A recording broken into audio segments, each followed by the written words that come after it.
মানুষের জীবনে সবসময় কিছু না কিছু ঘটে চলেছে। কখনো ভালো কিছু ঘটে, আবার কখনো দুর্ঘটনা ঘটে। এবার যখনই কোনো দুর্ঘটনা ঘটে, মানুষ ঈশ্বরের কাছে প্রার্থনা করে যে হে ঈশ্বর, আমাকে রক্ষা করুন, এই বিপদ থেকে আমাকে উদ্ধার করুন। বা সে সেই সমস্ত দোষ চাপিয়ে দেয় নিজের প্রারব্ধ, নিজের ভাগ্যের ওপর। কিন্তু যদি আপনি গভীরভাবে ভাবেন, তাহলে প্রত্যেক দুর্ঘটনা, বাধা এবং বিপদ আপনার জীবনে শুধু একটাই উদ্দেশ্য নিয়ে আসে, আপনাকে আরো যোগ্য করে তোলার জন্য। যদি আপনাদের একটা উদাহরণ দিই, বর্ষার ঋতুতে যখন প্রচন্ড মাত্রায় বৃষ্টি পড়ে, ছাদ থেকে জল পড়তে থাকে, তখন আপনি নিশ্চিত করে নেন, স্থির করে নেন যে এবার আমি এই ছাদকে নতুন করে বানিয়ে তুলব, আরো শক্তিশালী বানিয়ে তুলব, আরো দৃঢ় বানাবো। আপনার জীবনে যখন কোনো অসুখ করে, তারপর আপনি জীবনে আরো সাবধানী হয়ে যান, আরো সতর্ক হয়ে যান, স্থির করে নেন যে এটা যেন দ্বিতীয়বার না হয়। ঠিক কিনা? এই বিপদ, এই দুর্ঘটনা, এই সংকট, এগুলো জীবনে আসবে আপনাকে আরো শ্রেষ্ঠ করে তোলার জন্য। এবার এটা আপনার ওপর। আপনি একে ভাগ্যের পরিহাস বলে মনে করবেন, নাকি ঈশ্বরের সংকেত মনে করবেন, যিনি আপনাকে আরো শ্রেষ্ঠ করে তুলতে চান? সিদ্ধান্ত আপনারই। আসুন আর আমার সাথে ভালোবেসে বলুন, রাধা রাধা। এই সংসারে যখনই দুজন মানুষ একত্রিত হয়ে কোনো সমস্যার বিষয়ে আলোচনা করেন, তখন হয় সবার শেষে কোনো না কোনো সমাধান বের করেন, বা কোনো না কোনো বিবাদ করেন। এই বিবাদ হলো মনুষ্য জীবনের সব থেকে বড় ঝামেলা, সব থেকে বড় সমস্যা। ভেবে দেখুন, এই বিবাদ কেন হয়? তখনই হয় যখন বার্তালাপ ঠিকমতো হয় না। আর বার্তালাপ ঠিকমতো কেন হয় না? কারণ বেশিরভাগ সময় মানুষ একটাই ভুল করে বসে। সামনের মানুষের কথা শোনেন, কিন্তু তার উত্তর দেবার জন্য, তার কথার মর্ম বোঝার জন্য নয়। কিন্তু যেদিন থেকে, যে মুহূর্ত থেকে আপনি এটা শিখতে শুরু করে দেবেন যে আমি অপরের কথা শুনবো, কিন্তু সেটা বোঝার জন্য, তাকে উল্টে জবাব দেবার জন্য নয়, সেদিন থেকেই বিবাদের সমাপ্তি ঘটবে আর বার্তালাপ স্পষ্ট হয়ে যাবে। দেখুন, হয় সামনের মানুষের কথা বুঝতে শিখুন, বা নিজের বক্তব্য ভালোভাবে সামনের মানুষটাকে বুঝিয়ে বলুন। বার্তালাপ নাকি বিবাদ, আপনি কোনটা চান? সিদ্ধান্ত আপনার। আসুন আর আমার সাথে ভালোবেসে বলুন, রাধা রাধা। অনেক সময় আমাদের মনেই ভাবনা আসে যে আমাদের নিরীহ স্বভাবের সুযোগ নিয়ে এই সংসারের মানুষ শুধু আমাদের দুঃখই দেয়। কতবার এমন মনে হয় যে আমরা সবাইকে সাহায্য করার জন্য এগিয়ে যাই, আর সকলে আমাদেরই দোষ দেয়। অনেক সময় এমন মনে হয় যে আমরা শুধুই সৎকর্ম করি, সকলের ভালো চাই, কিন্তু সকলে আমাদেরই বিষয়ে খারাপ কথা বলতে থাকে। দুঃখ হয়, কিন্তু আমাদের এটা ভেবে দেখা উচিত যে মানুষ আম গাছের গায়ে পাথর ছোড়ে, শাল গাছের গায়ে পাথর কেন ছোড়ে না? কারণ এই আম গাছে পাওয়া যায় মিষ্টি এবং সুস্বাদু ফল। অন্যদিকে শাল গাছ থেকে আমরা কি পাই? শুধুই কাঠ। তাই যদি আপনাকে কেউ কথা শোনায়, আপনাকে কোনো কিছুতে বাধ্য করার চেষ্টা করে, আপনার বিষয়ে অনুচিত কথা বলে, তাহলে নিশ্চয়ই আপনার মধ্যে এমন বিশেষ কিছু আছে যা তাদের মধ্যে নেই।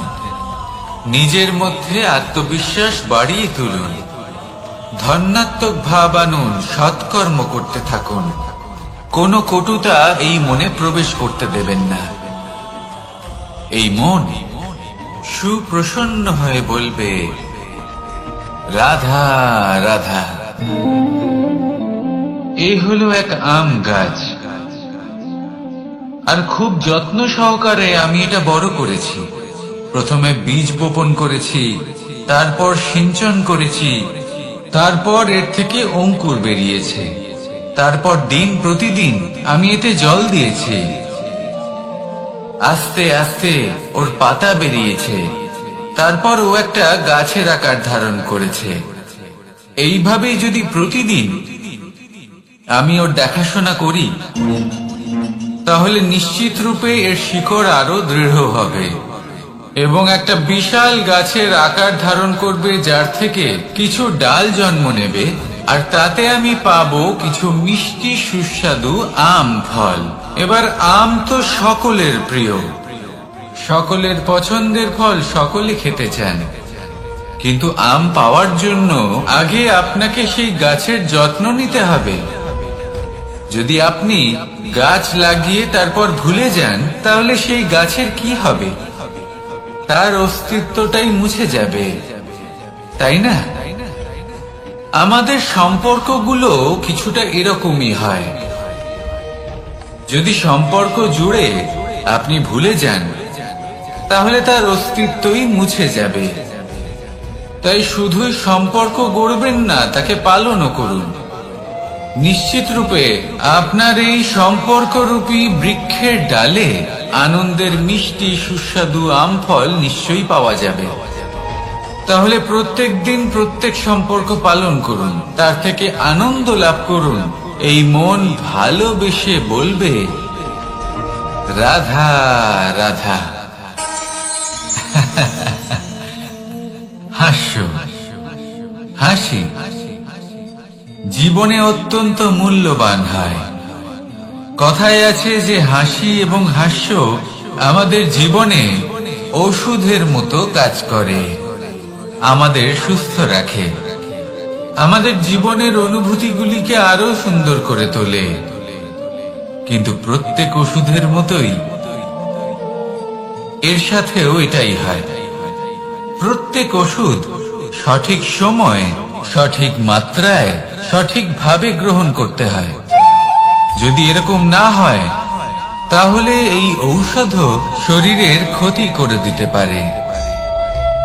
এবার আপনি ভাবতে পারেন, হাসি থেকে কিভাবে ক্ষতি হতে পারে? আপনি যদি অন্য কারোর উপরে হাসেন, তাহলে হয়তো তার মনে কষ্ট হতে পারে, তার অন্তরের মিত্র হয়তো শেষ হয়ে যেতে পারে, আর অন্তরের শত্রু জেগে উঠতে পারে।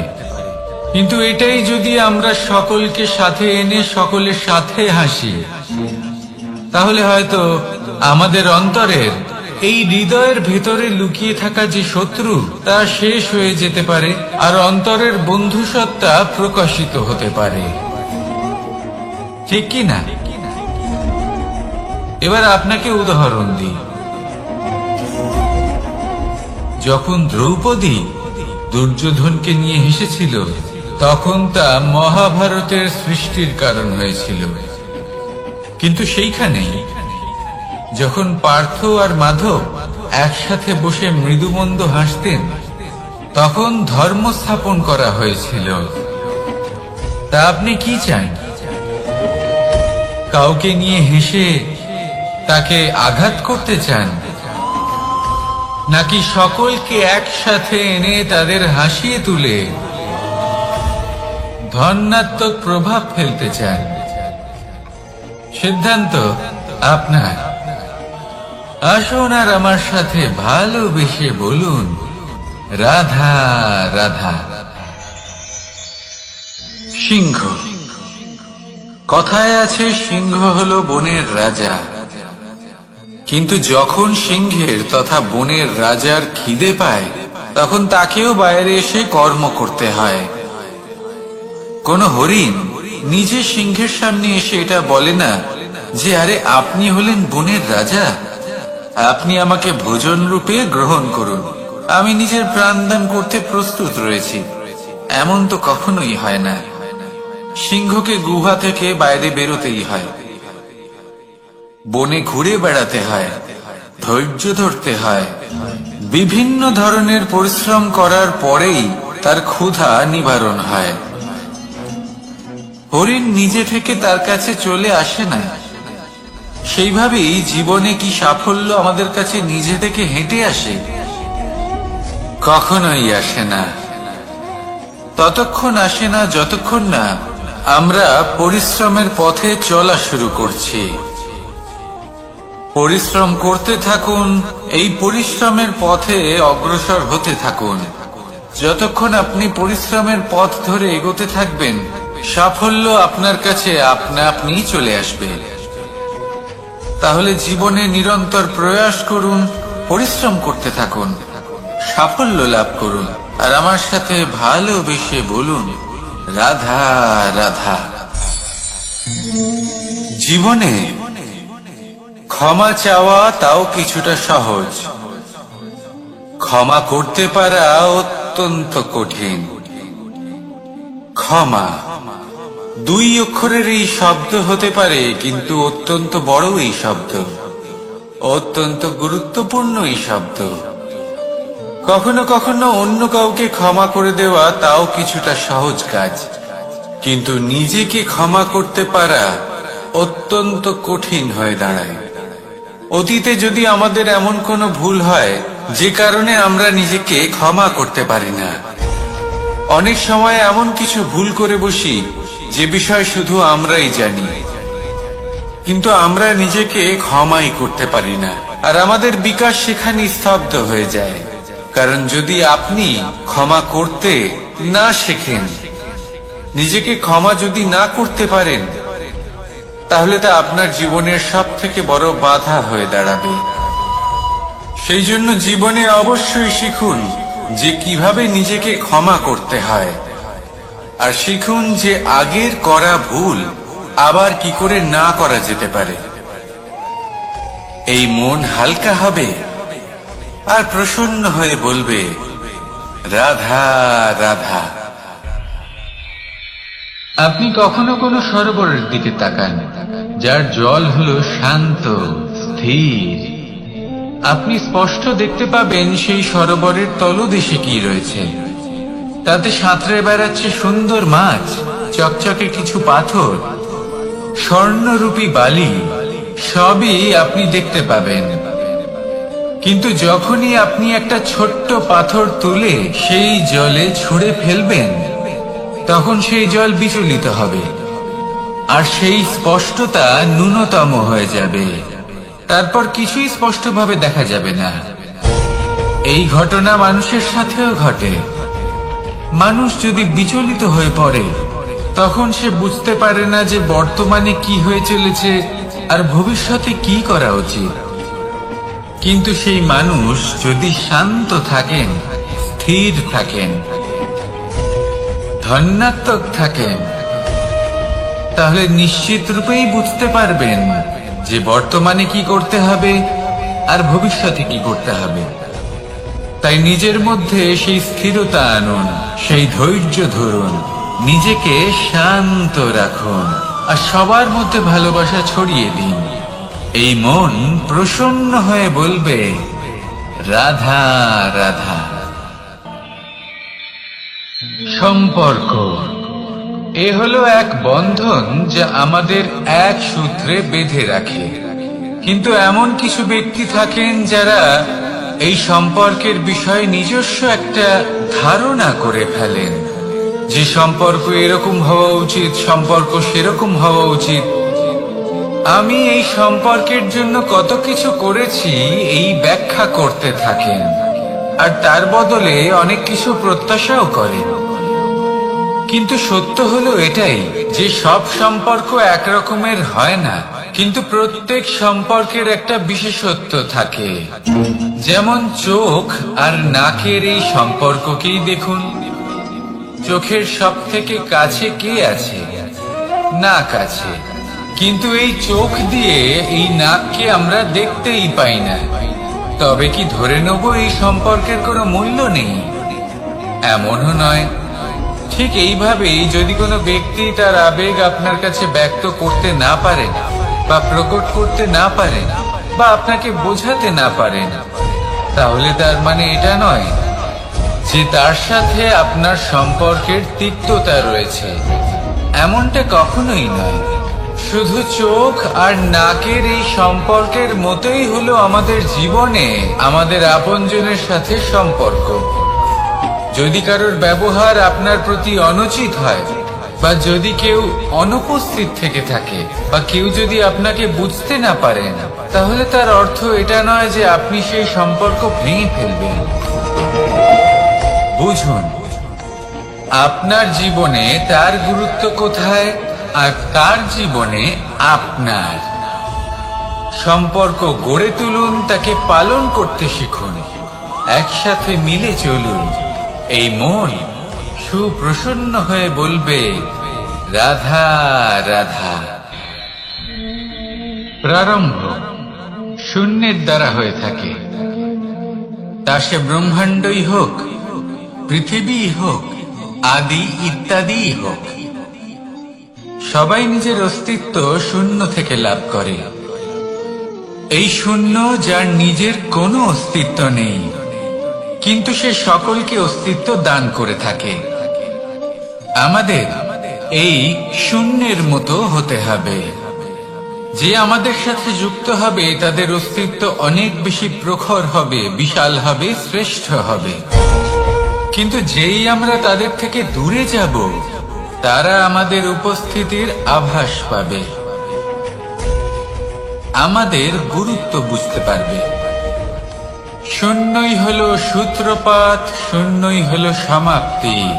শূন্যকে কেউ যতই ছোট মনে করুক, কিন্তু এই শূন্য অত্যন্ত গুরুত্বপূর্ণ।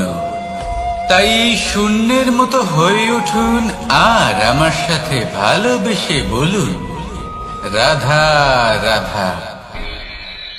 সাগরের ঢেউ সমুদ্র তটে ধাক্কা খেয়ে, পাথরের সাথে ধাক্কা খেয়ে তার আকার বদলে দিতে পারে। বিভিন্ন আকারের পাথরে এদের ঘষে ঘষে গোলাকার বানিয়ে দিতে পারে, কিন্তু এই সাগরের ঢেউ এদের নিজেদের আকার কখনো বদলায় না। কিন্তু এমন কেন? কারণ এরা বিচ্ছিন্ন হয়েও আবার একত্রিত হতে জানে। অর্থাৎ যখন এরা বিচ্ছিন্ন হয় তখন মতভেদ অবশ্যই, কিন্তু আবার একত্রিত হওয়া হলো এদের একতার প্রতীক। দেখুন, ঝগড়াঝাটি, তর্ক বিতর্ক, মতভেদ এগুলো জীবনের অভিন্ন অঙ্গ, কিন্তু এদের কখনো মনে প্রবেশ করতে দেবেন না। যদি মনে প্রবেশ করেও ফেলে, তাদের মনে ঘর করতে দেবেন না, এদের বের করে ফেলুন। এই ঝগড়াঝাটি, তর্ক বিতর্ক, মতভেদ এদের সারা জীবন সাথে নিয়ে চলবেন না।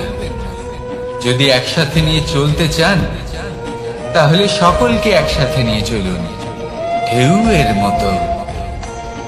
একতায় বিশ্বাস রাখুন। একসাথে মিলে যদি এগোতে থাকেন, তাহলে অনেক দূর পৌঁছবেন, নয়তো শুধু দূরের কথা ভেবেই যাবেন। কি চান সেই সিদ্ধান্ত আপনারই। আসুন আর আমার সাথে ভালোবেসে বলুন, রাধা রাধা। এই সাগর হলো বিশাল। কথায় আছে যে জীবনের উৎপত্তি সাগর থেকেই হয়েছে। কথাটা ঠিকও।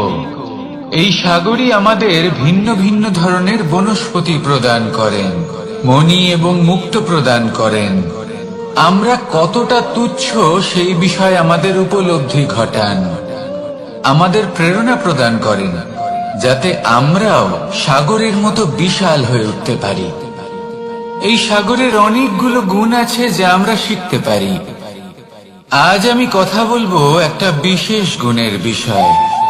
বেশিরভাগ মানুষ মালিন্য, নোংরা পদার্থ, নোংরা বস্তু, অপদ্রব্য এই সাগরে ভাসিয়ে দেন। কিন্তু সাগর এই পদার্থ নিজের মধ্যে একত্রিত করে রাখেন না, এই সব নিজের ভেতর থেকে বাইরে বের করে দেন। এ হলো অত্যন্ত শ্রেষ্ঠ একটা গুণ। কিন্তু এই কাজকেও সার্থক করার জন্য সাগরেরও একটা তটের প্রয়োজন পড়ে, যেখানে সাগর এই সব বস্তু বাইরে বের করে ফেলতে পারে। আর মানুষও ভিন্ন কিছু নন। দেখুন, মানুষেরও তো একটা তটের প্রয়োজন পড়ে। এই তট, তিনি হয়তো আমাদের গুরু হতে পারেন, আমাদের মা বাবা হতে পারেন, ভাই বা মিত্র হতে পারেন, বা হয়তো সেই সমস্যাগুলি যার থেকে আমরা দূরে পালিয়ে যাচ্ছি। কারণ যখন আপনি এই সমস্যাগুলির সম্মুখীন হবেন, শেষ পর্যন্ত আপনি শিক্ষাই পাবেন। সব থেকে বেশি গুরুত্বপূর্ণ এই মনকে পবিত্র রাখা। আর তার জন্য একটাই উপায় আছে, এই মন তার মন্থন করা। যদি এই মনের মন্থন করেন তাহলে পূর্ণরূপে পবিত্র হবেন। আর এই মন, আপনি তো জানেনই, প্রসন্ন হয়ে বলবে রাধা রাধা। নেকড়ে, নেকড়ের বিষয়ে আমরা সকলে জানি। ওরা খুবই নিষ্ঠাবান এবং অত্যন্ত সতর্ক থাকেন। ছোট ছোট মূর্খতা করে বসেন। এনারা হাড় চিবোতে খুব ভালোবাসেন, কিন্তু চিবোতে চিবোতে এদের মাড়ি ছড়ে যায়। সেখান থেকে রক্তপাত হতে থাকে। সেই রক্ত ওনারা পান করেন, আর ওনাদের মনে হয় এই রক্ত হাড় থেকেই পাচ্ছেন। ওনারা ভাবেন যে এই হাড় চিবিয়ে আমরা আনন্দ লাভ করছি, কিন্তু আসল সত্য হলো এটাই যে ওনারা নিজেদেরই ক্ষতি করছেন। আমরা মানুষ, আমাদের সাথেও এমনটাই হয়। কখনো কখনো ভুলবশত আমরা এমন কোনো কাজ করি, আর আমাদের মনে হয় যে আমরা বাইরে থেকে আনন্দ লাভ করছি, কিন্তু সত্য হলো এটাই যে আমরা শুধুই ক্ষতিগ্রস্ত হচ্ছি। এটা হলো খুব বড় একটা শিক্ষা, যা আমাদের শেখা উচিত। তা হলো এটা যে আমাদের বোঝা উচিত যে কখন আমরা লাভবান হচ্ছি আর কখন ক্ষতিটাকেই লাভ বলে মনে করছি। এই শিক্ষা যদি আপনি প্রাপ্ত করতে পারেন, তাহলে এই সংসারে আপনার থেকে বেশি প্রসন্ন আর কেউ থাকবেন না। তাহলে আসুন আর আমার সাথে ভালোবেসে বলুন রাধা রাধা। মানুষের জীবনে তিনটি গুণ অত্যন্ত প্রয়োজনীয়: শ্রদ্ধা, বিনম্রতা, যোগ্যতা। যদি জ্ঞান লাভ করতে চান তাহলে শ্রদ্ধার প্রয়োজন। যদি মান লাভ করতে চান তাহলে স্বভাবে বিনম্র হওয়া প্রয়োজন। আর যদি মনোবাঞ্ছিত স্থান লাভ করতে চান তাহলে যোগ্যতার প্রয়োজন। বিষয়টা সহজ। শ্রদ্ধা আপনাকে জ্ঞান দেবে, নম্রতা আপনাকে মান, আর যোগ্যতা উচিত স্থান দেবে। কিন্তু যদি আপনি এই তিনটি গুণ সম্মিলিত করেন, তাহলে এমন কিছু লাভ করবেন যা এই সব কিছুর থেকে অনেক ঊর্ধ্বে: সম্মান। আর এ হলো সেই সম্মান যা প্রত্যেক মানুষের নিজের জীবনে লাভ করতে চেষ্টা করা উচিত। কারণ এই হলো সেই সম্মান যার কারণে আপনি চলে যাওয়ার পরেও এই সংসার আপনাকে ভালোবাসবে আর মনে রাখবে। আসলে সে বলুন রাধা রাধা। বনের মধ্যে যদি আপনি কোনো বিষাক্ত সাপ দেখেন তাহলে কি করবেন? আপনি তখনই তার থেকে দূরে পালাতে চেষ্টা করবেন। আর এটা কেন করবেন? নিজের রক্ষার্থে। এই কথা আমি নয় মেনে নিলাম, কিন্তু নিজের জীবনে এটা করেন না কেন? আপনি যেখানেই যান, যে স্থানেই যান না কেন, প্রত্যেক সময় প্রত্যেক মুহূর্তে এমন বিষাক্ত সাপ আপনি অবশ্যই খুঁজে পাবেন। আর সেই সাপ নয় যাদের আপনি বনে খুঁজে পাবেন, এরা হলো সেই সাপ যা আপনাকে পাপ করতে বাধ্য করবে। আপনার অন্তরের বাসনা, ক্রোধ, অহংকার লোভ, ঈর্ষা এদের বৃদ্ধি ঘটাবে। দেখুন, বনের এই সাপ আপনাকে একবার ছেড়ে দিতেও পারে, ছোবল নাও মারতে পারে, কিন্তু এই যে পাপরূপী সাপ আছে তা অবশ্যই ছোবল মারবে। কর্ম যদি করেন তাহলে অবশ্যই ফল পাবেন। সেই জন্য যখনই কোথাও যাবেন, যদি এমন কাউকে দেখেন, যদি এমন কিছু দেখেন যে আপনাকে পাপ করতে বাধ্য করছে, তাহলে সেই মুহূর্তে সেখান থেকে পালিয়ে যান। যেমন বনের সাপ দেখে আপনি পালাতে থাকেন। সৎকর্মের রক্ষা অত্যন্ত আবশ্যক। আসুন আর আমার সাথে ভালোবেসে বলুন, রাধা রাধা। যদি কোনো সিংহ বানরের মতো গাছে চড়তে চেষ্টা করে তাহলে কি হবে? একটা মাছ যদি মাটিতে হাঁটতে চেষ্টা করে তাহলে কি হবে? তারা বিফলই হবে। কিন্তু এরকম কেন হয়?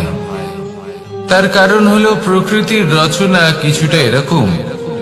এখানে প্রত্যেকটি ব্যক্তিকে, প্রত্যেকটি প্রাণীকে আলাদা আলাদা গুণের অধিকারী করা হয়েছে এবং সকলকে একটা সীমাও প্রদান করা হয়েছে।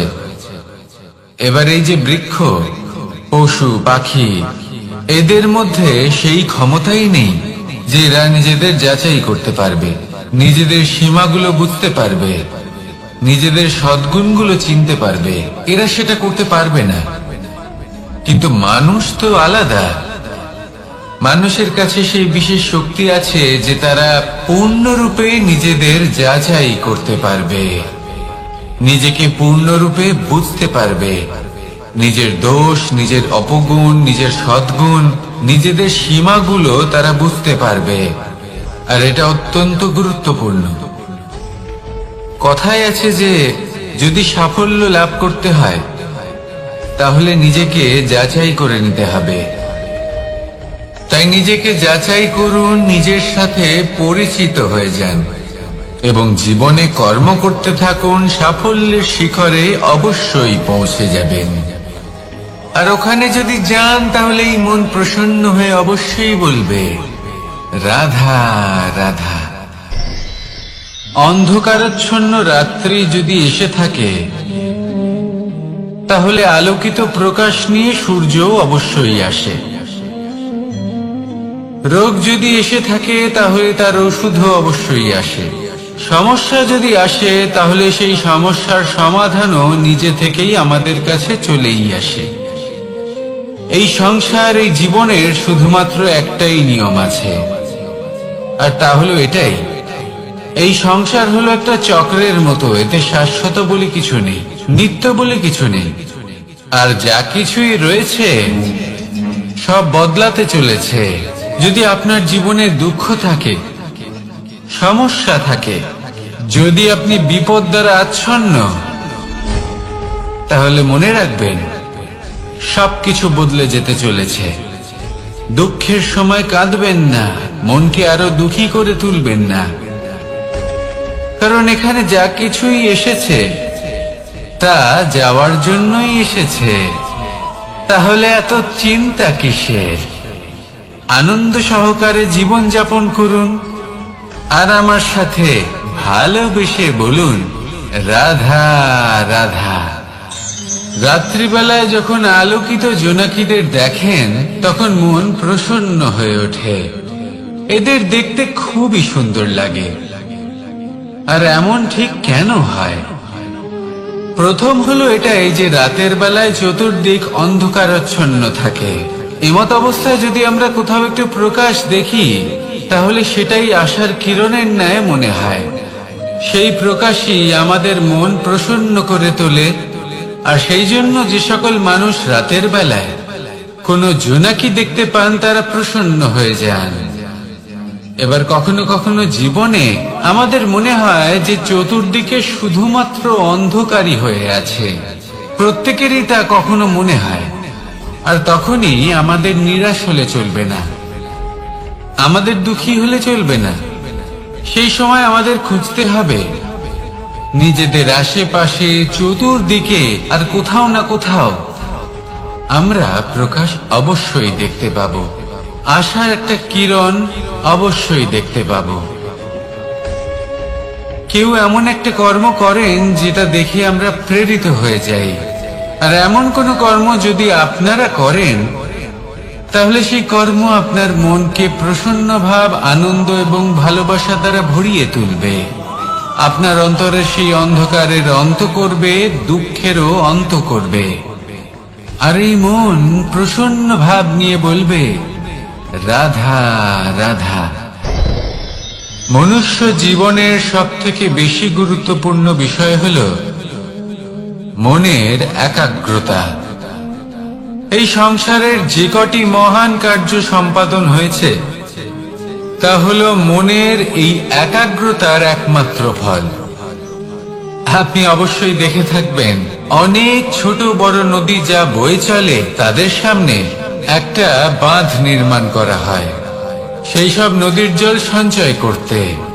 বাঁধ হয়ে গেলে প্রয়োজন মতো বা মনের ইচ্ছে মতো তাকে ব্যবহার করা সম্ভব। এবার এটাই আমাদের মনের সাথেও সম্ভব। আমাদের মনের একাগ্রতা আজকের দিনে দাঁড়িয়ে বিভিন্ন ধরনের বিকার, ক্রীড়া এবং ভোগের মধ্যে ভাগ হয়ে গেছে। একে একত্রিত করতে হবে, একটা বাঁধ নির্মাণ করতে হবে, কর্মের বাঁধ। আপনাকে শুধু এটাই করতে হবে, যেটা উচিত কর্ম সেটাই করুন, যেটা অনুচিত কর্ম সেটা করা থেকে নিজেকে বিরত রাখুন। ব্যাস, এই কাজটাই আপনি করতে থাকুন, মনের মধ্যে একাগ্রতার বাঁধ নির্মাণ করুন। আর একবার যদি তা নির্মাণ হয়ে যায় তাহলে যখন চাইবেন, যেখানে চাইবেন, যতটা চাইবেন একাগ্রতা প্রয়োগ করতে পারবেন। আর একবার যদি আপনি এটা শিখে যান তাহলে এই সংসারকে বদলে ফেলার মতো কাজ আপনি করতে পারবেন, সমাজকে শুধরাবার মতো কাজ করতে পারবেন। তাহলে এই মনকে একাগ্র করুন আর আমার সাথে ভালোবেসে বলুন, রাধা রাধা।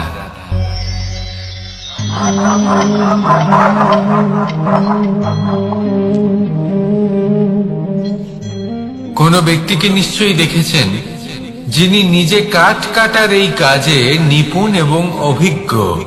এবার আপনারা দেখবেন যে তার মনোযোগ সমস্ত কাঠের ওপর থাকে না, তার মনোযোগ থাকে শুধুমাত্র একটা কাঠের ছোট্ট একটি অংশের ওপর, যেখান থেকে তার টুকরো করা হচ্ছে। কিন্তু সেটা উনি কেন করেন? যদি এটা উনি না করেন তাহলে সেই কাঠ সঠিক পদ্ধতি এবং তাড়াতাড়ি কাটা যাবে না। জীবনেও তাই হয়ে থাকে। আপনি হয়তো কোনো লক্ষ্য স্থির করেছেন বা পথ নির্বাচন করেছেন বা কাজ স্থির করেছেন যেটা আপনি করেই ছাড়বেন। তাহলে নিজের সম্পূর্ণ মনোযোগ শুধুমাত্র তার উপর কেন্দ্রীভূত করুন। যদি আপনার মন এদিক ওদিক তাকাতে থাকে, অস্থির হয়ে পড়ে, বিচলিত হয়ে পড়ে, যদি তা হয়ে থাকে তাহলে আপনি অবশ্যই অসফল হবেন। তাই কর্মঠ থাকুন, নিরন্তর কর্ম করতে থাকুন এবং পূর্ণ মনোযোগ দিয়ে নিজের কাজ করুন। নিজের পথে অগ্রসর হন বা নিজের লক্ষ্য প্রাপ্ত করতে চেষ্টা করুন। তারপর দেখুন কি হয়, কিভাবে উচিত পথে এবং তীব্র গতিতে আপনার লক্ষ্য আপনার কাছেই পৌঁছে যায়। আর আপনার এই মন প্রসন্ন হয়ে বলে, রাধা রাধা। কখনো কোনো নদীকে দেখেছেন? একই আকার, একই স্থান, শুধু প্রবাহিত হতে থাকে। এর মধ্যে কখনো কোনো অপদ্রব্য ফেলে দেখুন, দেখবেন সেটা বেশিক্ষণ সেখানে থাকে না। সেটা নদীর সাথে বইতে থাকে আর বয়ে যেতে যেতে সাগরে সমাহিত হয়ে যায়, আর শেষ পর্যন্ত সাগর সেটাকে তটে ফেলে দেয়। কিছুটা এমন হওয়া উচিত আমাদের বিচারধারাও। এক স্থানে তা স্থগিত হওয়া উচিত নয়। আজ আমরা দুই ধরনের ব্যক্তির বিষয়ে কথা বলবো। প্রথম জন হলেন যে প্রয়োজনের থেকে অনেক বেশি পরিমাণ ধন উপার্জন করে থাকেন। তার কাছে ততটা ধন থাকে যতটা তার প্রয়োজনও নেই, তারপরেও আরো ধন উপার্জন করতে চেষ্টা করতে থাকেন। সকল সম্ভব চেষ্টা করেন, সকল সম্ভব কর্ম করেন, তা সে উচিত কর্ম হোক বা অনুচিত। তাতে তাদের কিছুই যায় আসে না। তারা শুধুই এই সংসারের সকল সুখ ভোগ করতে চান, সকল স্বাচ্ছন্দ্য লাভ করতে চান। আজীবন তারা প্রচেষ্টাই করতে থাকেন। এবার এই করতে গিয়ে তারা ভারাক্রান্ত হয়ে সমস্যার সম্মুখীন হন। এনাদের সমগ্র জীবন এই চেষ্টাতেই চলে যায়, জীবন যাপন করার বদলে। অন্যদিকে আরেকজন ব্যক্তি, যিনি জানেন তার প্রয়োজন কতটুকু, আর শুধুমাত্র সেই পরিমাণ ধন অর্জন করেন, তার থেকে বেশি একটুও নয়। উনি যদি দুবেলা খেতে পান, মাথা গোজার ঠাঁই পেয়ে যান, সেটাই পর্যাপ্ত। তাতেই তিনি আনন্দে জীবন যাপন করেন, না কোনো বৃথা চিন্তা করেন, না কোনো বৃথা কষ্ট করেন। এবার আমি আপনাদের জিজ্ঞেস করব, এই দুই ব্যক্তির মধ্যে আপনি কোন ব্যক্তি হতে চাইবেন?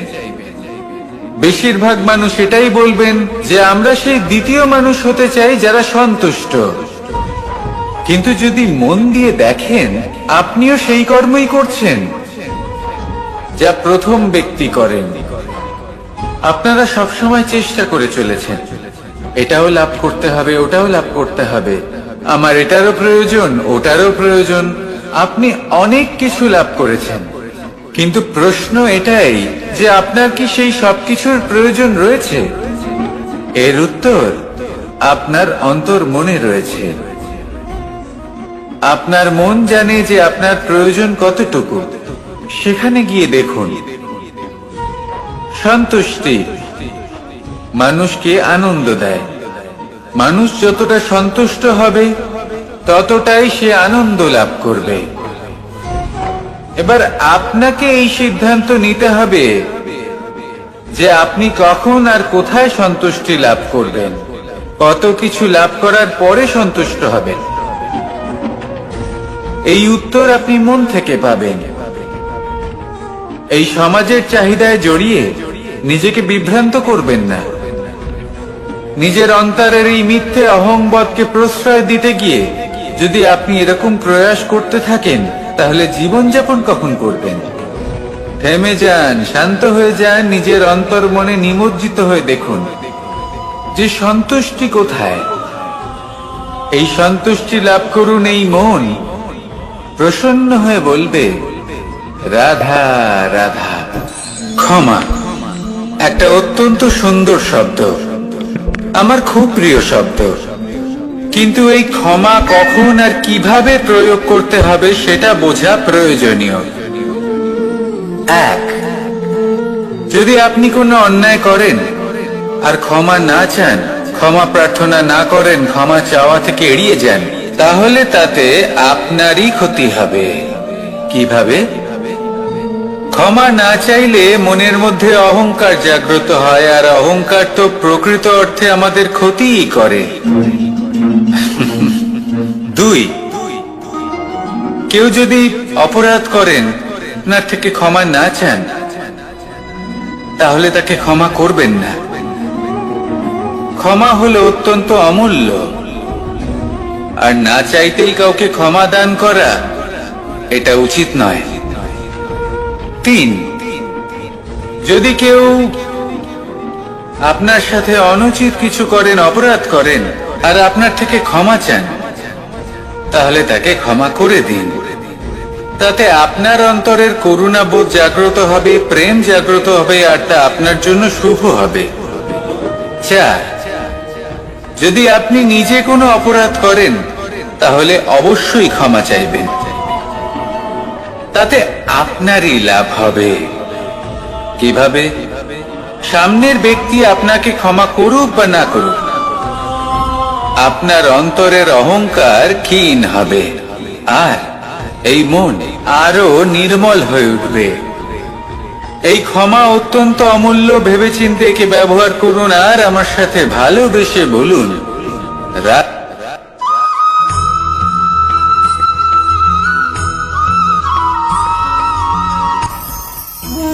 ভোজন। এবার ভোজন সংগ্রহ করার জন্য মানুষ কি না করেন, সব সময় চেষ্টা করতে থাকেন। ফসল উৎপাদনের জন্য অনেক পরিশ্রম করতে থাকেন, কিন্তু অনেক সময় অনেক পরিশ্রম করার পরেও ফসল ভালো উৎপাদন হয় না। এর কারণ কি? কারণ হলো এটাই যে আপনি পরিশ্রম হয়তো অনেক করেছেন, কিন্তু আপনার নজর তো সেই বীজের দিকে ছিলই না যা আপনি রোপণ করেছেন। সেই জন্য সব সময় কোনো বীজ রোপণ করার আগে তাকে পরখ করে দেখুন, তা অত্যন্ত আবশ্যক। আর সেইভাবেই যখনই কোনো কর্মের প্রশ্ন আসে, তাহলে সেখানে শুধুমাত্র পরিশ্রম যথেষ্ট নয়। সেই কাজের প্রতি আপনার কর্তব্য কি, আপনার উদ্দেশ্য কি, সেটা জানা হলো অত্যন্ত গুরুত্বপূর্ণ। তাই কর্ম করুন, কিন্তু সেই কর্মের প্রতি আপনার যা উদ্দেশ্য তার মাহাত্ম্য বুঝতে চেষ্টা করুন। তাহলে আসুন আমার সাথে ভালোবেসে বলুন, রাধা রাধা।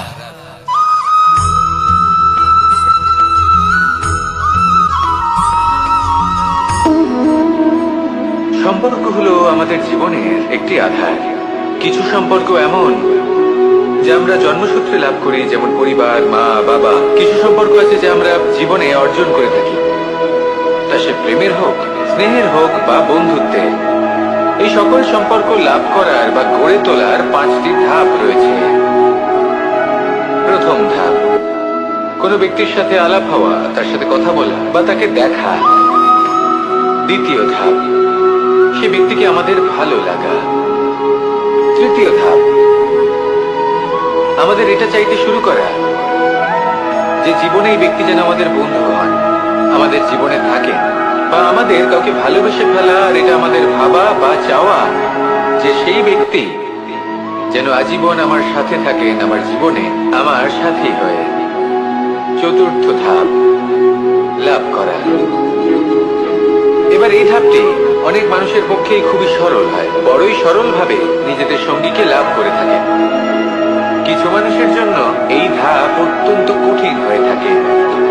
অনেক প্রতিকূল পরিস্থিতির উপর জয়লাভ করে তারা সঙ্গীকে লাভ করেন, কিন্তু লাভ অবশ্যই করেন। এরপরে আসে পঞ্চম, অন্তিম এবং সব থেকে গুরুত্বপূর্ণ ধাপ। সেটা হলো সেই সম্পর্ক পালন করা। এটা হলো এমন এক বিষয় যা প্রত্যেক মানুষের শেখা উচিত।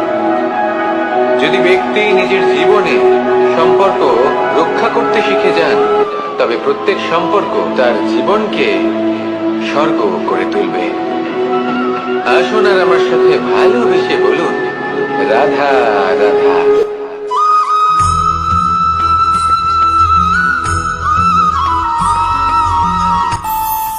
আমাদের মনে যখন কোনো প্রশ্ন ওঠে, কোনো দ্বন্দ্ব জাগে, তখন আমরা যাই আমাদের গুরুর কাছে, আমাদের আরাধ্যের কাছে গিয়ে জিজ্ঞেস করি।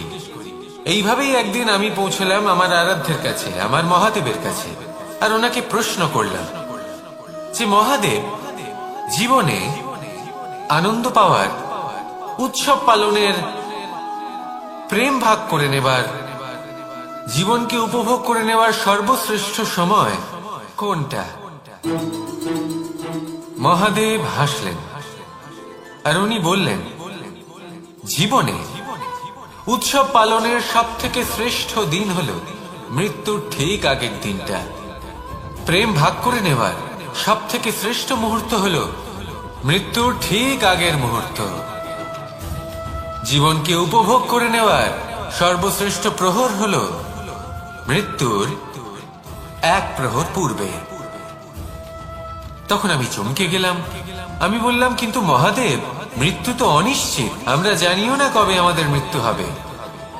মহাদেব আবার হাসলেন। উনি বললেন যে যদি আমরা এভাবে জীবন কাটাই যে আমরা জীবনের প্রত্যেক দিন, প্রত্যেক মুহূর্ত, প্রত্যেক প্রহর শেষ বলে মনে করি, তাহলে আমাদের সমস্ত জীবন আনন্দের সাথেই অতিবাহিত হবে। কি বলেন?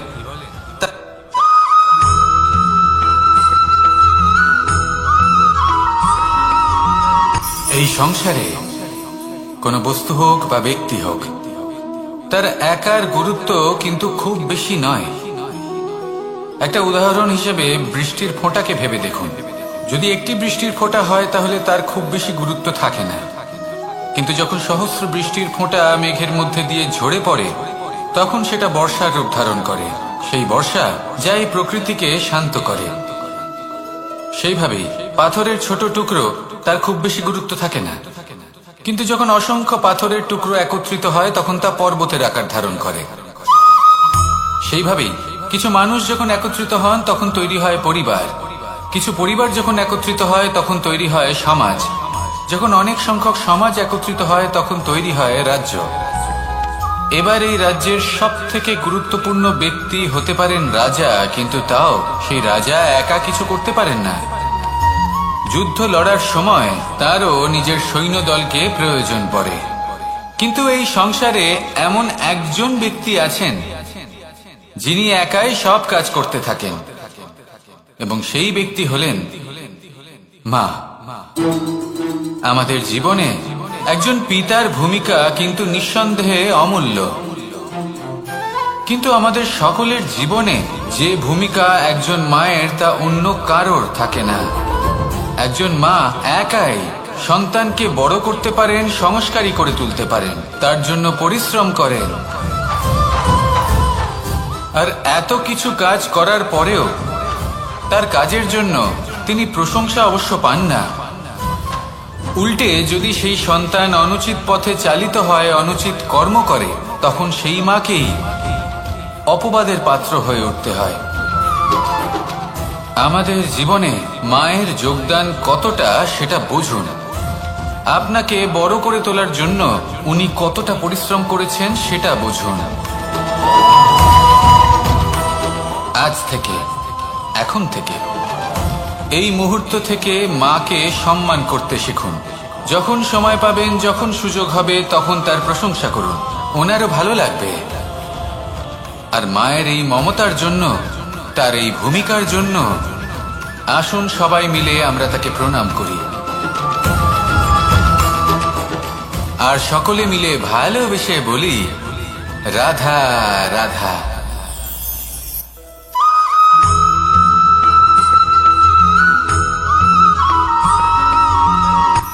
এই সংসারে সাফল্য লাভ করার জন্য জ্ঞানের প্রয়োজন হয়, পরিশ্রমের প্রয়োজন হয়, দৃঢ় নিষ্ঠার প্রয়োজন হয়, নিরন্তর চেষ্টা করা প্রয়োজনীয়।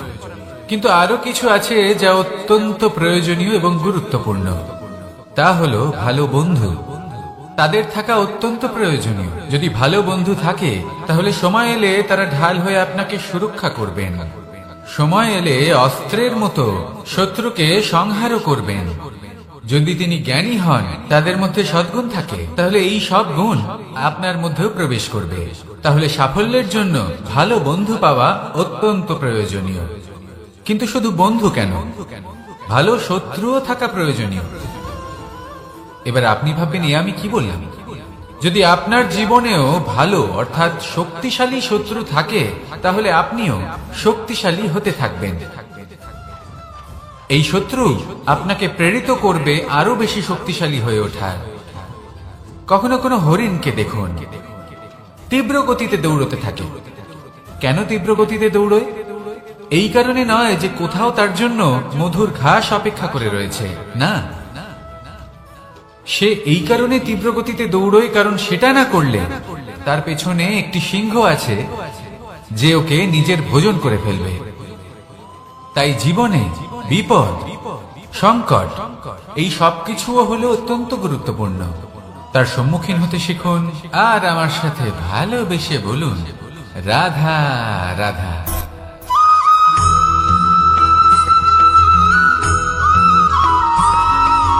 কথায় আছে, প্রত্যেক পুত্র তার পিতার প্রতিচ্ছবি হয়, আর সমস্ত প্রতিচ্ছবি চায় যেন সে তার অস্তিত্ব প্রাপ্ত করতে পারে। পুত্র চায় সে যেন তার পিতার মতো হয়, বা কখনো কখনো তার থেকেও শ্রেষ্ঠ হয়। সেটা কোনো অনুচিত ব্যাপার নয়। অনুচিত তখন হয় যখন পুত্র নিজের পিতার মতো হবার স্বপ্ন পূরণ করতে গিয়ে বা তার থেকেও শ্রেষ্ঠ হওয়ার স্বপ্ন পূরণে অনুচিত পথের আশ্রয় নেয়। কারণ তারপরে সে তার পিতার গুণগুলি আত্মসাৎ করতে চায় না। সে শুধুই এটা চায় যে সংসারের চোখে যেন আমি শ্রেষ্ঠ প্রমাণিত হই। এটা অনুচিত। সংসারে এমন অনেক মানুষ আছেন যারা এই কারণে শ্রেষ্ঠ হওয়ার চেষ্টা করেন যাতে তার পরিবারের, তার পিতার সম্মান বৃদ্ধি পায়। এমনও মানুষ থাকেন আর এটাই হলো পার্থক্য উদ্দেশ্যের। মনে রাখবেন, যদি আপনার উদ্দেশ্য শুভ হয় তাহলে পথও শুভ হবে, যদি আপনার উদ্দেশ্য অশুভ হয় তাহলে পথও অশুভ হবে। তাহলে নিজের পিতার মতো হবার চেষ্টা অবশ্যই করুন, তার থেকেও শ্রেষ্ঠ হওয়ার চেষ্টা অবশ্যই করুন, কিন্তু মনে রাখবেন আপনার সংকল্প আর আপনার উদ্দেশ্য এই দুই শুভ হওয়া উচিত। তাহলে আসুন আর আমার সাথে ভালোবেসে বলুন, রাধা রাধা।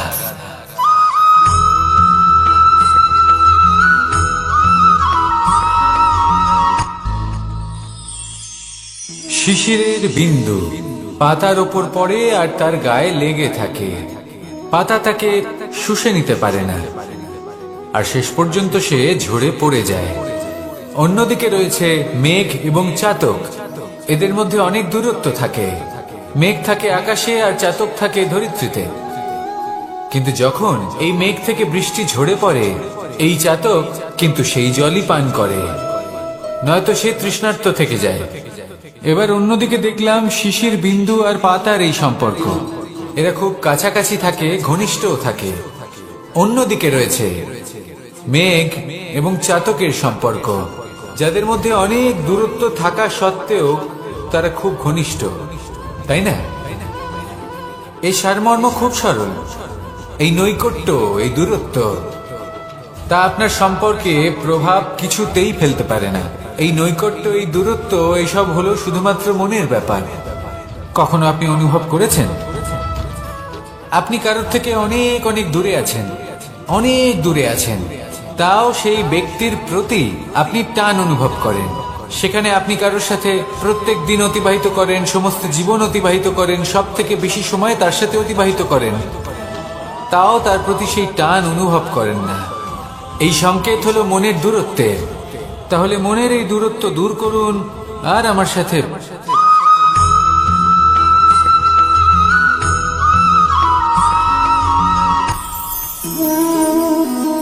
শক্তি এক অত্যন্ত বিচিত্র বস্তু, বা বলতে পারেন অনুভূতি। পিতা সবসময় চান যেন তিনি তার শক্তি পুত্রকে। আসুন আপনাকে সহজে বোঝাই। যদি আপনি সুপাত্র হন আর আপনাকে শক্তি দেওয়া হয়, তাহলে আপনি সেই শক্তির গুরুত্ব বুঝবেন, কোথায় সেই শক্তি প্রয়োগ করা উচিত সেটা বুঝবেন। আর এটা যেহেতু অর্জন করা শক্তি হবে, সেই শক্তির অপব্যবহার হবে না। কিন্তু যদি এই আপনি কুপাত্র হন আর যদি আপনাকে এই শক্তি দেওয়া হয়, তাহলে কি হবে? দেখতে গেলে এই শক্তি আপনি দান হিসেবে পেয়েছেন, তাই না আপনি এই শক্তির গুরুত্ব বুঝবেন আর না এর প্রয়োগ আপনি জানবেন। তার অপব্যবহার হওয়া সুনিশ্চিত। তাই যদি আপনি কোনো শক্তি অর্জন করতে চান, তাহলে আগে তার যোগ্য হয়ে উঠুন, পুত্র নয় পাত্র হয়ে উঠুন। আর আমার সাথে ভালোবেসে বলুন, রাধা রাধা।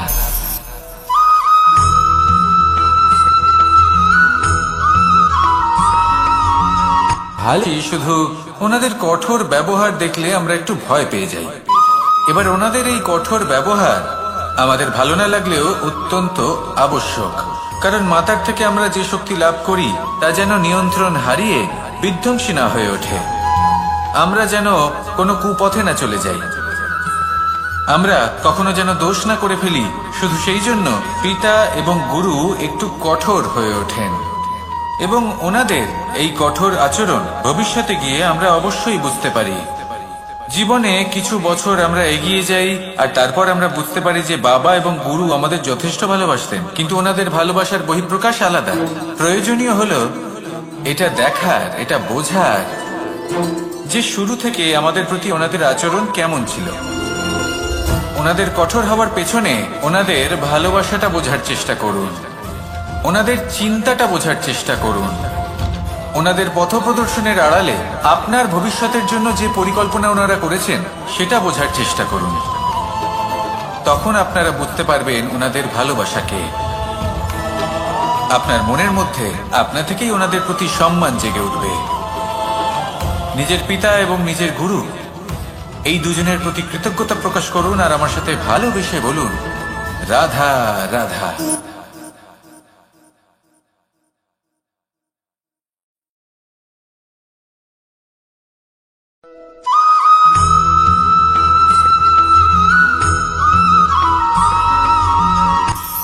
কখনো কোনো বাগানের কোনো বৃক্ষকে দেখেছেন যেখানে সুগন্ধি ফুল থাকে, রসালো ফল থাকে? তখন মন প্রফুল্ল হয়ে ওঠে, মন থেকে সেই বৃক্ষের প্রতি ভালোবাসা জন্মায়। কিন্তু যিনি বাগানের মালিক, শুধুমাত্র তিনিই জানেন যে কিভাবে এই বৃক্ষকে আগলে রাখতে হয়, কিভাবে তার পরিচর্যা করলে এতে সুন্দর সুগন্ধি ফুল হবে, রসালো ফল হবে। কখনো কখনো প্রয়োজনের থেকে বেশি রোদ পেলে এই বৃক্ষগুলি শুকিয়ে যায়, প্রয়োজনের থেকে কম রোদ পেলেও এই বৃক্ষ কিন্তু শুকিয়ে যায়। প্রয়োজনের থেকে কম জল যদি পায়, এই বৃক্ষ শুকিয়ে যেতে পারে। প্রয়োজনের থেকে অতিরিক্ত জল যদি পায়, তখনও এই বৃক্ষের শিকড়গুলি নষ্ট হয়ে যেতে পারে। এবার এটাই কিন্তু আমাদের সংসারের সাথেও হয়। আমাদের সংসারের সকল প্রতিভাশালী ব্যক্তি, যেমন লেখক, বিচারক, প্রবক্তা, যোদ্ধা, এদের সবার ক্ষেত্রে এই কথাটাই প্রযোজ্য। যদি বেশি প্রশংসা করা হয়, তাহলেও এরা হারিয়ে যাবেন। প্রয়োজনের থেকে বেশি যদি নিন্দা করা হয়, তখনও তারা নত হয়ে পড়বেন।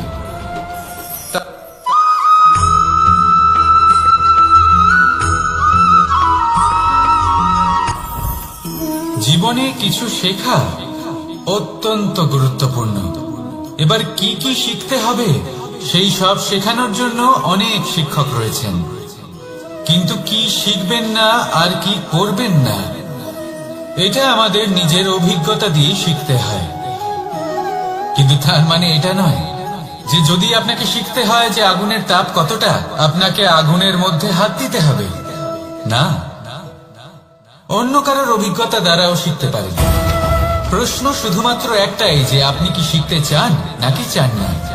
যদি আপনি এটাই ভাবেন যে আমি শুধুই নিজের অভিজ্ঞতা দ্বারাই শিখতে চাই, তাহলে জীবনকাল ছোট মনে হবে, অনেক কিছুই শিখতে পারবেন না। তাই নিজের সাথে সাথে বড়দের অভিজ্ঞতা দ্বারাও শেখা শুরু করে দিন। এই সংসারের অভিজ্ঞতা দ্বারা শিখতে শুরু করে দিন। আর এটা নিশ্চিত রূপে শেখা আবশ্যক যে কখন কি করবেন না, কোথায় থামতে হবে আর কোথায় থামবেন না। তাহলে আসুন আর আমার সাথে ভালোবেসে বলুন, রাধা রাধা।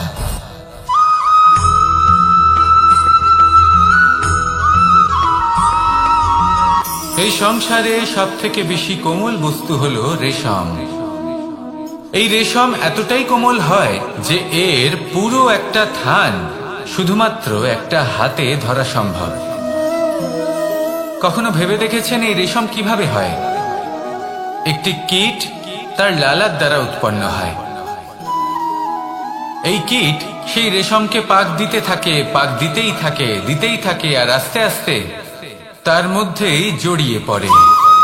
শেষে ওর এই সুন্দর অমূল্য সৃষ্টি রেশমের এই সুতো, তার নির্মাণ কার্য পূর্ণ হয়। কিন্তু তাতেই ও নিজে বন্দী হয়ে যায়। নিজেরই মায়াজালের এই বন্দী গৃহে নিজেই ফেঁসে যায়। এবার এই সুতোকে ব্যবহারযোগ্য করে তোলার জন্য এই কীটগুলিকে এই কবচের সাথেই ফুটন্ত জলে ফেলে দেওয়া হয়। এই সংসারে যদি আমাদের স্বপ্ন এই সংসারের দুঃখ হরণ করার জন্য, এই সংসারে সুখ বিতরণ করার জন্য হয়, তবেই আমাদের প্রগতি সম্ভব। যদি আমাদের এই স্বপ্ন শুধুই আমাদের এবং আমাদের স্বার্থ সিদ্ধির জন্য হয়, তাহলে এই স্বপ্ন আমাদের অন্ধ করে দেবে, আমাদের অন্ধকারের পথে নিয়ে যাবে, আর আমরাও সেই কীটের মতো হয়ে যাব। নিজেদেরই মায়াজালে আমরা নিজেই ফেঁসে যাব। আর শেষে আমরা যদি কিছু লাভ করি, তা হবে একাকিত্ব, অন্ধকারময় মৃত্যু। তাই স্বপ্ন অবশ্যই দেখুন, কিন্তু এমন ভাবে স্বপ্ন দেখবেন না যে তার এই বন্দিগৃহে আপনি নিজেই ফেঁসে গেলেন। স্বপ্ন দেখুন পরোপকারে।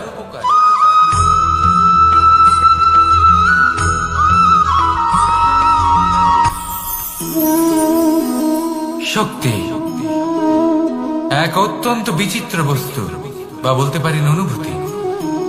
পিতা সবসময় চান যেন তিনি তার শক্তি পুত্রকে। আসুন আপনাকে সহজে বোঝাই। যদি আপনি সুপাত্র হন আর আপনাকে শক্তি দেওয়া হয়, তাহলে আপনি সেই শক্তির গুরুত্ব বুঝবেন, কোথায় সেই শক্তি প্রয়োগ করা উচিত সেটা বুঝবেন। আর এটা যেহেতু অর্জন করা শক্তি হবে, সেই শক্তির অপব্যবহার হবে না। কিন্তু যদি এই আপনি কুপাত্র হন আর যদি আপনাকে এই শক্তি দেওয়া হয়, তাহলে কি হবে? দেখতে গেলে এই শক্তি আপনি দান হিসেবে পেয়েছেন, তাই না আপনি এই শক্তির গুরুত্ব বুঝবেন আর না এর প্রয়োগ আপনি জানবেন। তার অপব্যবহার হওয়া সুনিশ্চিত। তাই যদি আপনি কোনো শক্তি অর্জন করতে চান, তাহলে আগে তার যোগ্য হয়ে উঠুন, পুত্র নয় পাত্র হয়ে উঠুন। আর আমার সাথে ভালোবেসে বলুন, রাধা রাধা।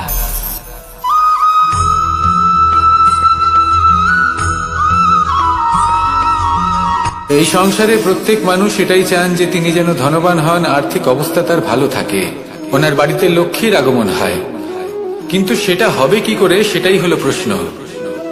কেউ বলেন যে যদি পরিশ্রম করো তাহলে ধন অর্জন সম্ভব, কেউ বলেন যে যদি বিদ্যা লাভ হয় তবেই ধন অর্জন সম্ভব, কেউ বলেন যে যদি বলশালী হও তবেই সম্পন্ন থাকবে। ভালো কথা, যদি তাই হয়ে থাকে, তবে দিনমজুর সারা দিন পরিশ্রম করেন, তিনি কেন ধনী হন না?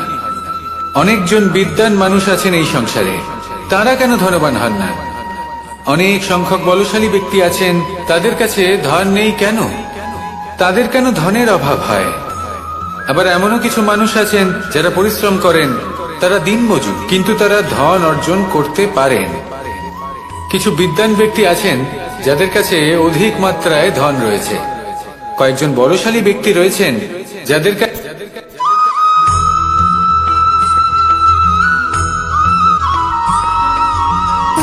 সুখ, দুঃখ এবং শক্তি, এই তিন হলো এই সংসারের ত্রিদেবের মতো।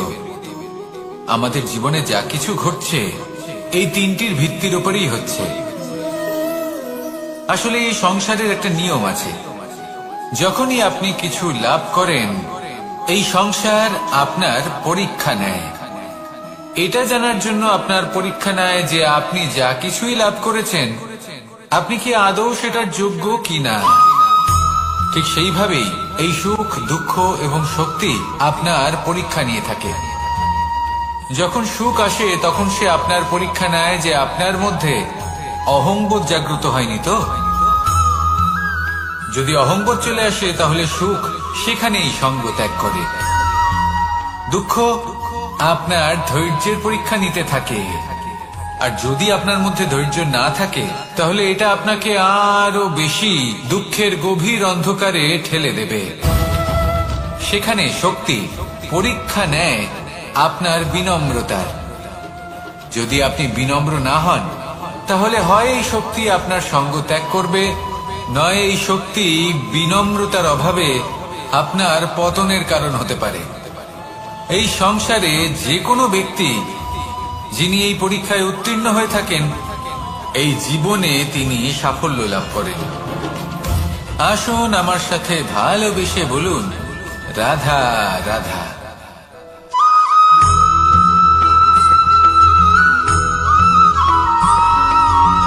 পঞ্চতত্ত্বের মধ্যে দ্বিতীয় তত্ত্ব হল ধরণী, ভূমি, যাকে আমরা ধরণী মাতা বলি। এই ধরণী ধৈর্য ধারণ করে, আর এর উপরেই আমাদের সমগ্র সংসার নির্ভরশীল। কারণ এই ভূমি সহ্য ক্ষমতা রাখে, এর সহ্য ক্ষমতা হল অপরিসীম। সন্তান যতই আঘাত প্রদান করুক না কেন, প্রেম পূর্বক সহ্য করে, আর তার বদলে অমূল্য রত্ন প্রদান করে। সন্তান যদি হাল চালায়, তাহলে তার বদলে তাকে অন্ন প্রদান করে।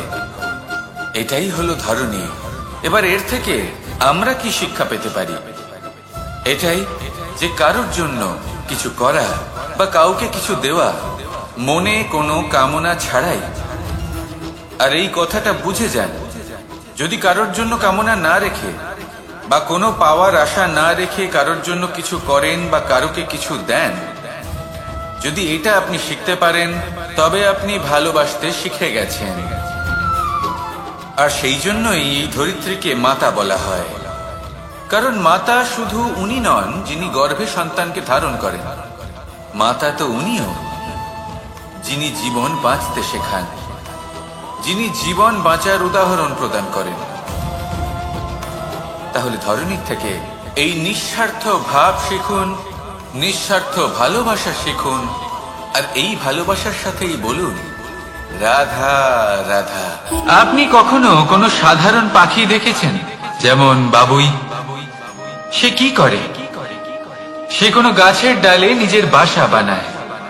এবার সেইখানে বাসা বানানো সহজ ব্যাপার, কারণ সামগ্রী আশেপাশেই পাওয়া যায়। কিন্তু সমস্যা হলো আক্রমণ।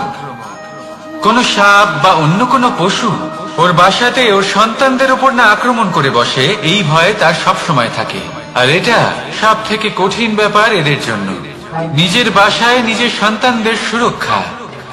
আর বাজ পাখি, যদি আমরা বাজের কথা বলি তাহলে তারা কি করে? বাজ পাখি কোনো উঁচু পাহাড়ের শিখরে কোনো পাথরের খাঁজে নিজের বাসা তৈরি করে।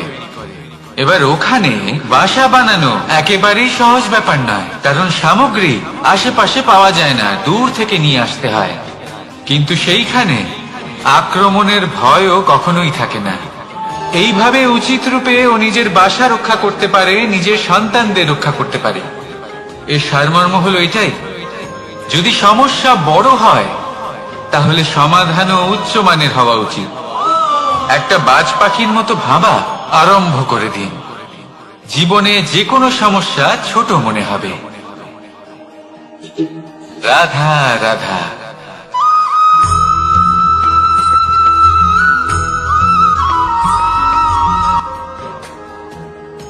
ভাগ করে নেওয়া বা বন্টন করা প্রত্যেক মানুষের জীবনে অবশ্যই হয়ে থাকে, আর অনেক সময় এটা জীবনে অতি আবশ্যক হয়ে পড়ে। কিন্তু ভাগ করার মনোকামনা তার থেকেও বেশি গুরুত্বপূর্ণ হলো যে কোন ঘটনার আধারে এই বাটোয়ারা হলো। অনেক সময় এই বাটোয়ারা হলো শান্তির প্রতীক, আবার অনেক সময় এই বাটোয়ারা বিপ্লব ঘটাতে পারে, এমন এক বিপ্লব যা মহাযুদ্ধ ঘটিয়ে দিতে পারে। দেখুন, বাটোয়ারা সম্পত্তির হোক বা হোক ভিক্ষার, শিক্ষা কিন্তু একটাই। জীবনে অনেক সময় বাটোয়ারা দরকার হতে পারে, কিন্তু যতদূর সম্ভব তা এড়িয়ে চলুন, একসাথে মিলে এগিয়ে চলুন। কারণ দেখুন, এই যে বাটোয়ারা ভাগ করে দেয়, আর সেখানেই একতা আপনাকে অগ্রসর করে। তাহলে আপনিও এটাই করুন, একসাথে মিলে সামনে এগোন, আর আমার সাথে ভালোবেসে বলুন রাধা রাধা।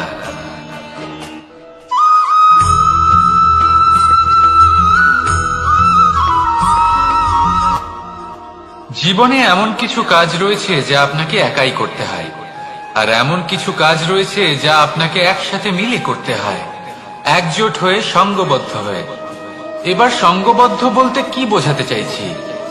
আমি তাদের কথা বলছি না যারা বাস্তবিকভাবে একে অপরের সাথে কাজ করে, আমি তাদের কথা বলছি যারা একে অপরের থেকে দূরে থেকেও একে অপরকে বিশ্বাস করেন। আমি আগেও বলেছিলাম, সমস্ত বিশ্বের আশা বিশ্বাসেই বসবাস করে, তাই না? তাই যেখানে সমস্ত বিশ্ব আছে, সমস্ত সংসার আছে, সেইখানেই বিশ্বাস রয়েছে। তাই আপনার আশেপাশে এমন দল সঙ্গবদ্ধ করুন যাদের আপনার উপর বিশ্বাস আছে, আর যাদেরকে আপনি বিশ্বাস করতে পারেন। তাহলে আসুন আর আমার সাথে ভালোবেসে বলুন রাধা রাধা।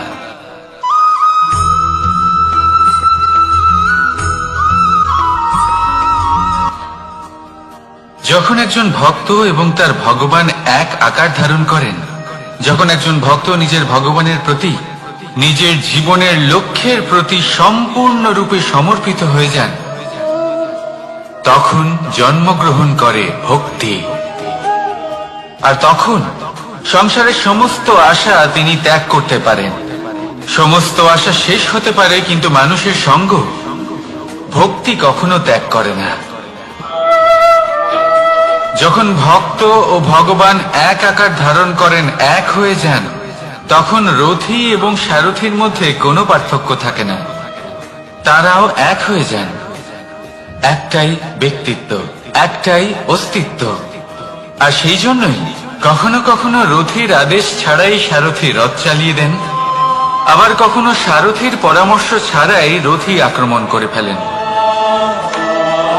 এ তো শুধুমাত্র আরো একটা গুণ সেই সারথির মধ্যে, যিনি ধর্ম স্থাপনার মহান কাজে আমার সারথি হতে চলেছেন।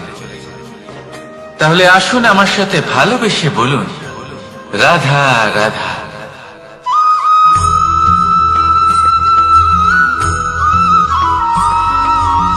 আমরা যে মানুষকে চাই, যাকে আমরা ভালোবাসি, তাকে একটা উপহার অবশ্যই দিতে চাই। এমন এক উপহার যা ওনার ভালো লাগবে, যা শ্রেষ্ঠ হবে, অতি প্রিয় হবে, বহুমূল্য হবে, বা বলতে পারেন মূল্যবান হবে। তাই আমরা কি করি? আমরা বাজারে যাই, তার জন্য স্বর্ণ, আভূষণ, হিরে, মুক্ত এইসব নিয়ে আসি। কিন্তু এটাই কি সর্বশ্রেষ্ঠ উপহার? কখনোই না। সর্বশ্রেষ্ঠ উপহার হলো স্বাধীনতা। তাকে নিজের মনের মতো বাঁচার স্বাধীনতা। যদি আপনি কাউকে স্বাধীনতা না দিতে পারেন, তাহলে সে কোথাও না কোথাও বন্দী হয়ে যায়, তার বিকাশ কোথাও না কোথাও আটকে যায়। কিন্তু যদি আপনি কাউকে স্বাধীনতা দিতে পারেন, তাহলে আপনি দেখবেন ও সমস্ত সংসারকে, এই জীবনকে নিজের দৃষ্টিভঙ্গি দিয়ে দেখবে, বুঝবে যে কোনটা হলো উচিত আর কোনটা হলো অনুচিত। আর এটাই হলো সর্বশ্রেষ্ঠ। আর এবার যদি কাউকে স্বাধীনতার মাধ্যমে এত বড় একটা শক্তি দিতে পারেন, তাহলে আপনি আমাকে বলুন, এর থেকে বড় উপহার আর কি হতে পারে? আসুন আর আমার সাথে ভালোবেসে বলুন, রাধা রাধা।